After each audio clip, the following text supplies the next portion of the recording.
अभी ये शहदाए बदर का कब्रिस्तान है। इस्लाम की पहली जंग दो हिजरी 17 रमज़ान मुबारक को हुई थी। तो मुसलमान 313 थे और कुफ़ार हज़ारों की तादाद में थे।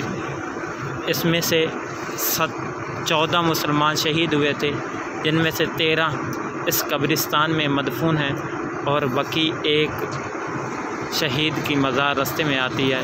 ये शहदाए बदर का कब्रिस्तान है। माशाल्लाह हमारे हज्जाज कराम आए हुए हैं। माशाल्लाह अल्लाह रब्बुल इज़्ज़त इन शहदाए बदर के सदक़े हमें बार बार यहाँ नसीब फरमाए। आप जो हाज़रीन देख रहे हैं उनको भी ये सआत नसीब फरमाए। ये शहदाए बदर का कब्रिस्तान है। अल्लाह रब्बुल इज़्ज़त शहदाए बदर के सदक़े हम सब की बेहिसाब मग़फ़िरत फरमाए। रब्बे कायनात सभी को ये सआतें बार बार नसीब फरमाए।